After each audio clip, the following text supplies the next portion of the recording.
receipts from exports. Okay, very good. Yes, yield to the gentleman from Florida, Mr. Mack. So half of the receipts to the government come from the oil that is sold here in the to the United States. Is that what you said? Half of government receipts come from proceeds to PDVSA. Not all of PDVSA receipts come from the United States. Okay. The majority of exports by PDVSA go to the United States. Right. So, you know, I think what you're hearing from us is that we want to see some sanctions that affect the oil industry in Venezuela. And let's not make it, it's not an industry, it's Chávez. Right now, all of that oil, we're funding his ability to continue to sponsor terror. And I think there's, again, I think a lot of us are wondering, and this is obviously a bipartisan issue. I mean, everybody's talking about the same thing.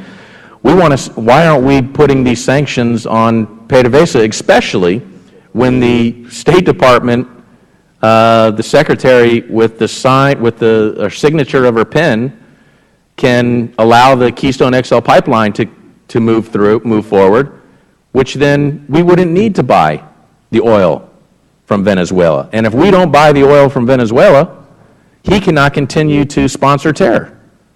So it seems pretty simple. Maybe you can explain it why it's not that simple. I would hesitate to ever tell a congressman that it wasn't that simple, but it isn't. Go for it. Well, in fact, I fully appreciate your argument about alternate energy sources, and in fact, the oil sands project will probably take 10 years to come online. Well, but we get that argument all the time, and isn't it true that there's been study after study already, all the times the study comes back in a positive way, but then the environmentalists whip it all up again? I mean, we're going to continue to buy this oil from Chávez when we can get it from our friends in Canada. Well, that's very true, but we have to look at the market as it stands today, and we're in a very difficult economic patch, as you well know, sir. And you can't look at the market in just today. Well, I'll even look at it for the next 5 years and say we've got to make adjustments, but in the meantime, we have to get that energy from somewhere. I guess as I wrap up here, I just say that so there's a concerted effort to say we're okay with the terrorism as long as we keep the price of gas low down here. And that's the concern that I think a lot of us have. I think the administration is making a very concerted effort. We can go from half, 3/4 of their revenue to Hugo Chavez. It's okay, even though they're participating in terrorism, as long as we keep that price of gas down at 7-Eleven. Now yield 5 minutes to the gentleman from Florida, Mr. Rivera. Thank you very much. For Mr. Subin, you are the Director of the Office of Foreign Assets Control, so you are in charge of regulating the Trading with the Enemies Act. Is that correct? Yes. Cuba is regulated under that act? Yes. Our sanctions against Cuba were issued pursuant to the Trading with the Enemy Act. So Cuba is an enemy of the United States? The title of the statute that Congress passed is the Trading with the Enemy Act, and that's our authority under which we use these sanctions. So I would presume Cuba is considered an enemy of the United States? That's not for me to characterize, but you're correct as to the title of the statute. How many flights were there between Iran and Venezuela? I heard one flight a week that no longer exists. Is that correct? What Mr. Whitaker had mentioned earlier was there had been a period of one flight a week, and we believe that's now stopped. How many flights are there between the United States and the other countries who are on the terrorist list? Direct flights, North Korea, you said Sudan and Iran. How many direct flights a day? I don't know, but I would be happy to look into that and get back to you. Do you not regulate those trading with the Enemy Act? Would that not fall under your purview?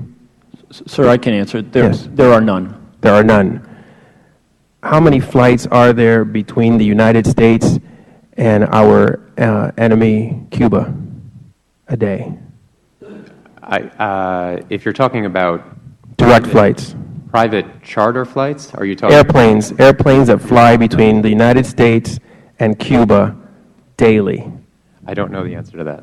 Do you not regulate? Yes, we do. And I'd be happy to get the answer for you, but I don't know it offhand.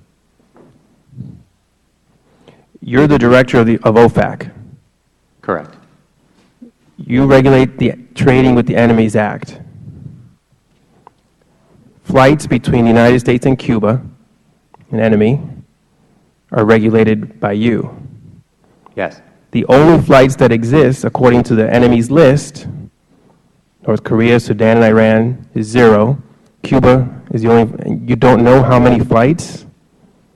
That's right. Okay. I'd like for you to get me that information. I would be happy to, Congressman. And I'd like to know not only how many flights, but who's chartering those flights, what companies own the airplanes that are chartering those flights. Are you familiar with that? Who are chartering or what companies own the planes? What I can tell you is that to operate a charter service with respect to Cuba, you need to be licensed by our office. So there's an elaborate process in which travel service providers or charter service providers need to come in.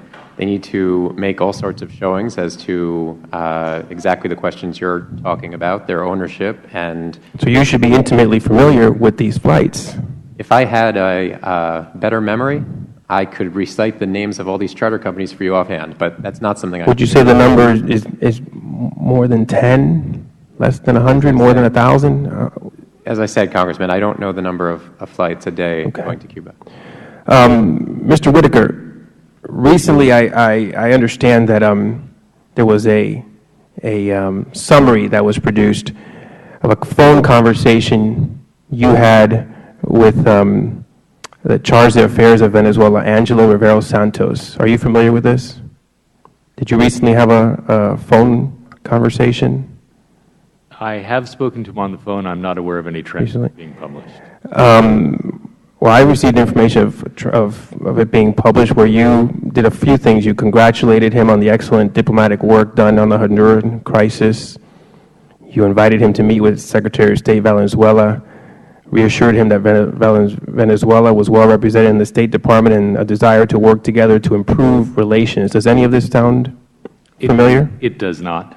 That is not a conversation that I had, sir. No conversation between you and As I said, I have spoken with Sergio Rivero on the phone. recently? I would have to go back and check, but that is not, what you just said is not a conversation that I've What was the tenor of that conversation? Sir, I rarely speak with him. I did have a recent conversation. It was highly operational in nature, and I'd be happy to discuss that with you. But the factors that you just mentioned Were not part of that conversation? were not part of that conversation, and they're not things that I would say. Thank you. Thank you, Mr. Chairman. Thank you. If there are no further questions, we will thank the witnesses for appearing here today. I would just implore you again in the future, and I would ask that the administration work with us in providing witnesses in a timely manner and providing testimony, the written statements, 48 hours in advance so that we can do our jobs as well. I appreciate your patriotism, your commitment to our country, your sacrifice and your service to the country. I hope you did find that it wasn't too painful to come before this committee, and perhaps we will have you here again, but we do appreciate your testimony here today. The committee will stand adjourned.